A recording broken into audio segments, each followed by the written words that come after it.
Okay, we have to be quiet. We've got a very fragile hookup that if we lose, it could take an hour to get it back. So we're going to have to cooperate. So we have to be quiet when we send a picture. 3, 2, 1. To us, the Electronic Cafe is a model for a community-level teleconferencing center, sort of like an electronic commons, a new commons. And it's a place for a good cup of coffee and to meet people locally at a human scale, as well as have electronic meetings and meet people in different parts of the world, and to sit down in a non-intimidating, relaxed atmosphere and have creative conversations and exchanges rather than straight-tie electronic meetings. It's basically the place for the 90s. You know, we say in the 80s we got to see each other. We got to see Tiananmen Square. We got to see the wall coming down. And in the 90s, we want to talk with each other. So it's a place where we can go and meet our friends locally, and make new friends across distance. And that's what has to happen. Where are you calling? Nicaragua. Again. We're here in Los Angeles, and you got your video phone, huh? Yeah, hold on a second. Okay. This is Craig. This is it. We got it. Craig Johnson, right? Craig Love. Got it? Hear it? Yeah, we sure can. Can you hear us? Yeah, fine. Okay, we're so glad we've been able to connect. Send us a picture. Come on, show us this is New Jersey. It's in Kansas. Wow. That's not Omar. Yeah, it is. All right.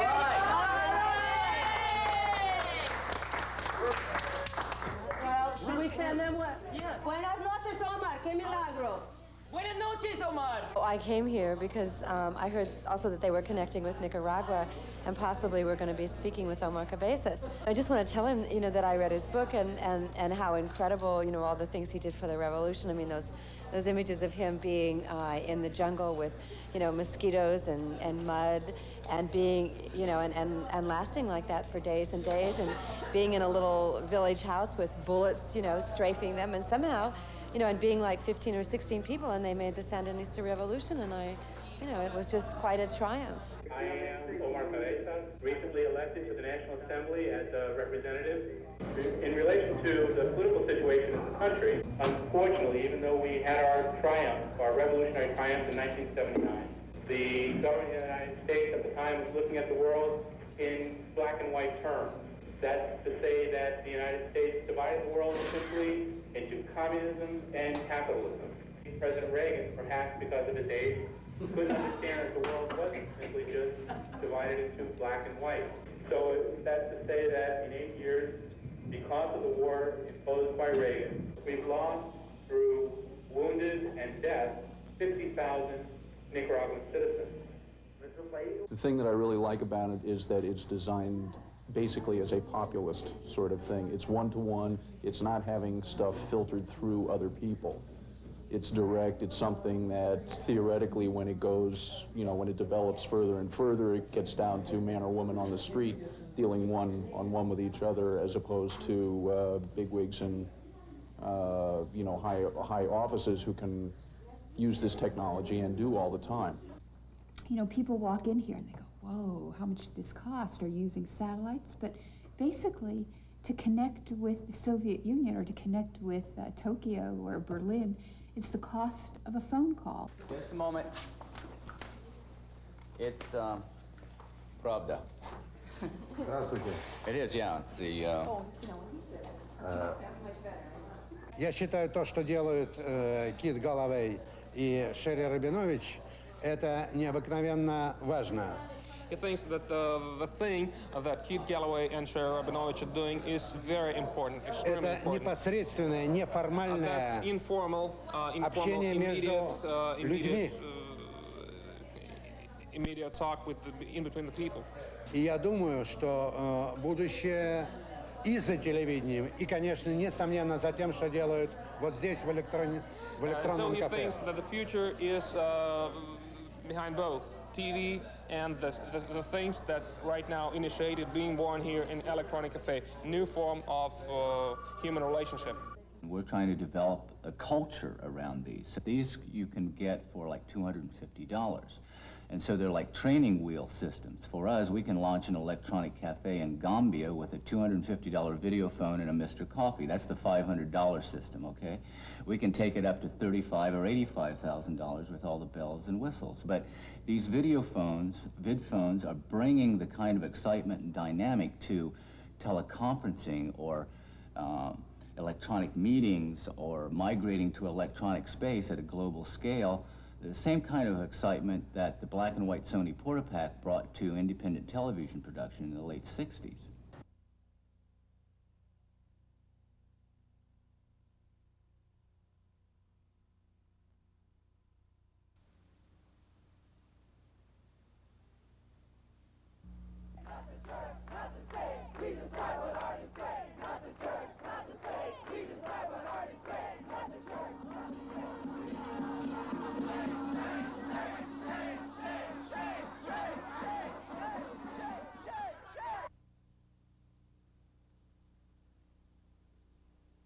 And coming up next, we have a video phone-in from the Electronic Cafe International from Santa Monica, California. Let's do it.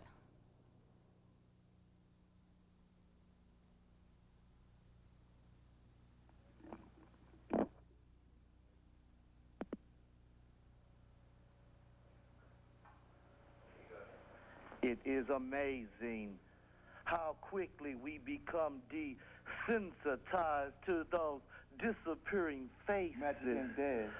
It is amazing how quickly we lose their name. It is amazing that they disappear guilty, blamed for a disease that has no cure. Magic ain't dead. And we remember those names, those faces. Magic ain't dead. And we know the ones who are to blame. Magic ain't We dead. do.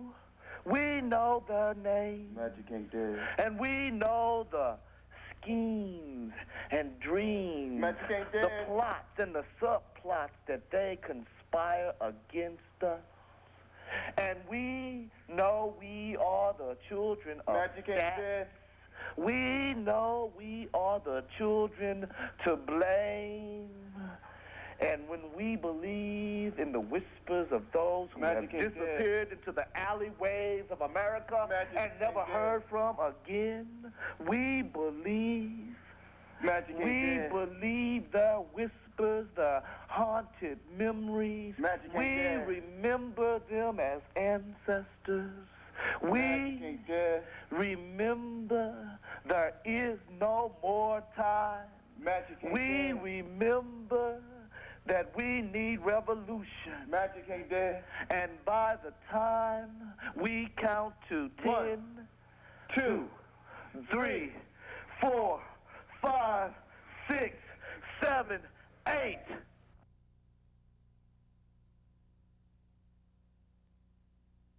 You cannot avoid the karma of my continuum. I am angry at your escalating assault. You denude me. Turn my nurture into aridity. You plunder. You excavate. You loose my locked up carbons into the very medium and condition of your existence, the air you breathe, finely tuned and calibrated by me and mine. You tamper with those who would keep it thus. My forest and my plankton.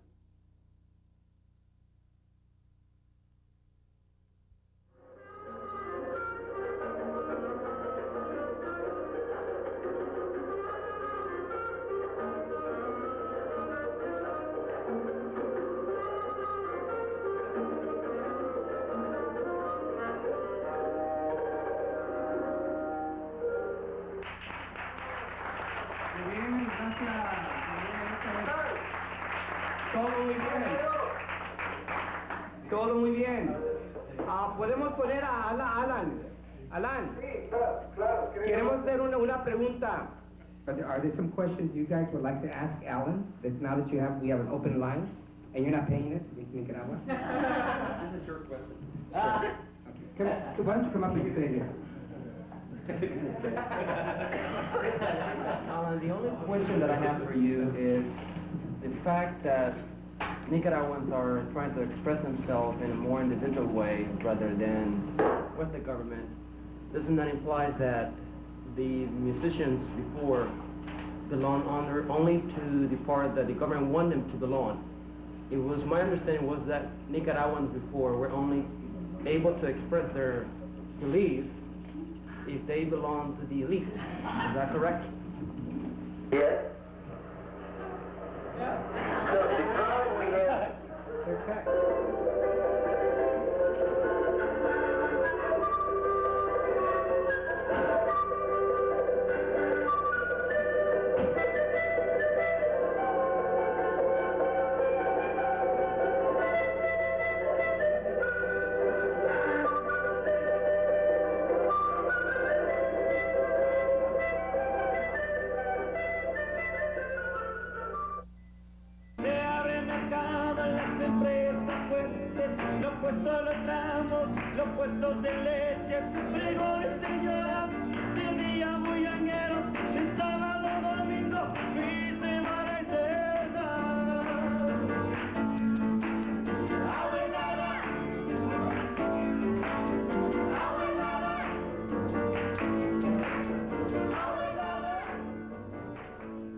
Okay, can you speak for a moment? Because I'm going to shut all my microphones off, which will then feedback at this end. Okay.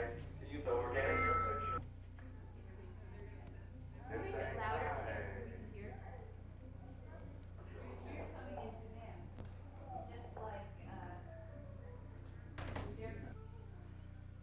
you hear me?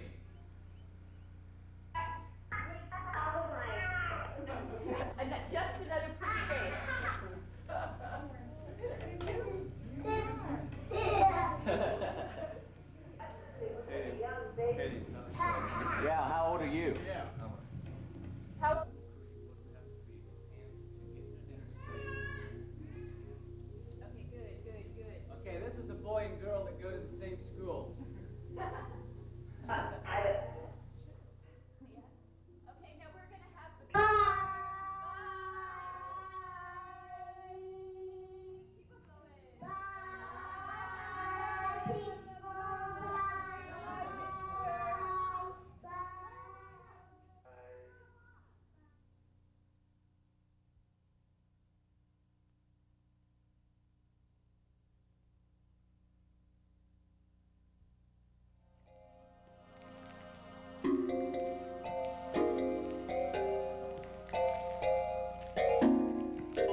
This is the Electronic Cafe in Santa Monica. Tonight we came here for a teleconference with computer hackers meeting in San Francisco. Earlier, we received an anonymous telephone tip from a hacker that the Friday the 13th virus comes from a group called Cortex. The members of Cortex are based in the Netherlands, and they reportedly have something against IBM. They aimed the virus at IBM software. We talked with Alan Lundell, who wrote a book about computer viruses. Well, the beauty of the viruses for that, in that arena is that it's the ultimate revolutionary weapon in the sense that it can be designed in someone's living room, someone's house, and in the safety of that, and then dropped into position with very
C and a D, but as the hand moves, there's going to be a disclavier across the stage. As the hand moves in this direction, we get low notes, and as it goes this way, we get high notes. Okay, go to the next one. The next one does patterns.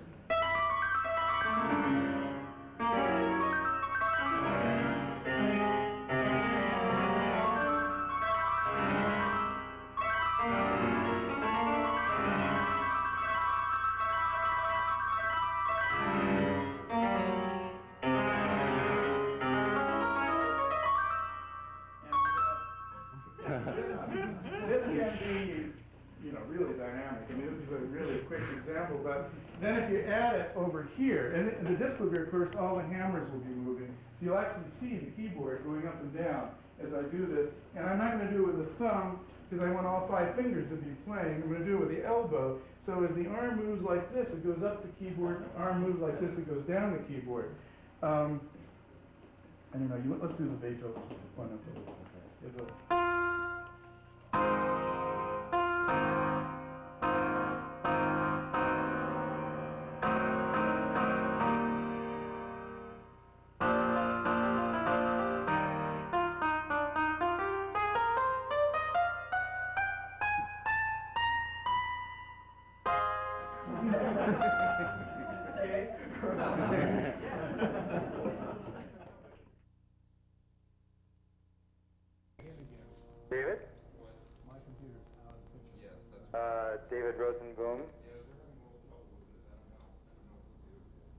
avez joué avec moi à la Fondation Meg.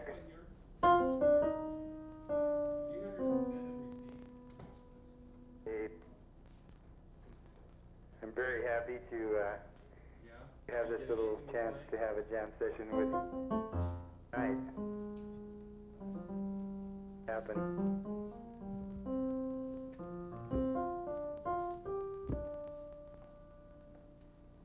Are you there, Terry?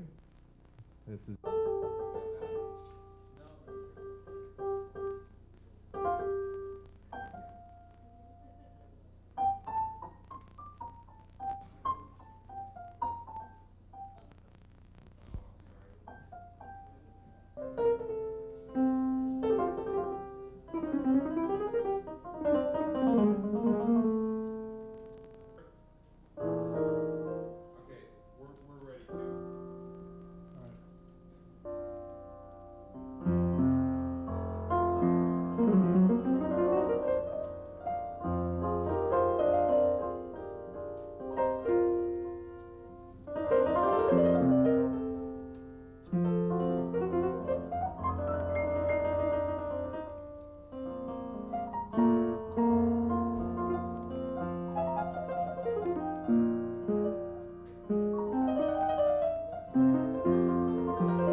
So we are almost there, but not quite yet. You're coming, you're coming. Here you come, George. I can see you. I can see you just by looking at your eyes. I'm beginning to get a feel for your brain, and I'm beginning to get a sense of how my brain will communicate with your brain and the music that we can make together. Our virtual relationship and the reality of the musical conversation that's about to ensue. Darker. Okay, we're gonna send this. Okay, we are all pretty impressed and excited about the promise of brainwave music. And the big question is, what's the protocol? Whose brain has got the tuning fork? Who starts first? Well, George, you start first. I think it's only appropriate that the first brain waves comes from brain space. So you start first, and then I will come in electronically. Okay, we got it. So George is nearing the keyboard and activating through his technological expertise his own brainwave activity.